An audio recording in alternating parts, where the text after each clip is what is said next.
گلیل که رنگاورنگ شینکاتی و مشومور وینه که تایبه جسروشتی نشان داد ده ناوا بیستانم پاسکال مالیالو ده دروی ناوندا باجره بروکسل بشتی و کارگیری وک اندازیار آوا کرنه و گرافیکی نوکه چندین برنگاری اندیل برسینگاوینه او جی فیلبونا چاوانیا چاندنه و چاندنا گلین کو بکیری خوارنه بهن لیدگل گلیل که هر دم کش او دلیوا خودی توان کارا بکد کو پتر باوری به جهانا سروشتی هبید.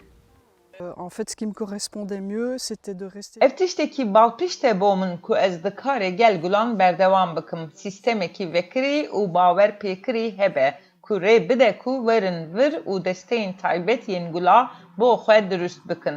Ew bi xwe gulan jê bikin û bi dilovanî perê wan bidin. Ez gelek dilxweşim bi vî karê. Li Lînebek, ji ber ku xelk gelek baş û rêzdarin. Ji her cihekî têne vir, gelek ciwan bi rê ve diçe. هر کسی که تیت نواوی بخشه دکاری دست که گلای تایبت به خود روز بکد.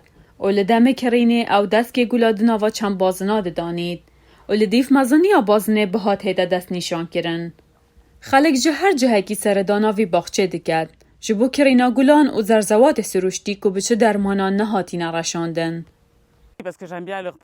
Ez gelek hez ji vê projeya bawer pêkirî dikim ew pêdivî bi rêzgirtinê de demekî wîsada û pirtir jî. Ev cihek gelek ciwan e mirov were vir gulan û hinek zezrewatî bike gelek rewşek baş e. Şarazayên kiştûkala bajarvanî dibêjin. Ev cure zeviyên çandinê harî bergiriya guhartina keş û hewayê dikin. û rê didin ku av bikevne nav erdî û xelek pitir nêzîkî siruştî bibin. û ew kesên dewrûberên herêmê jî nêzîkî hev dikir. Her wisa dîtina van zeviyên siruştî pitir xelkî haydar dike sebaret ew xwarina ew dixwin û da bizanin ka ji kî ve têt û çawan durust bûye.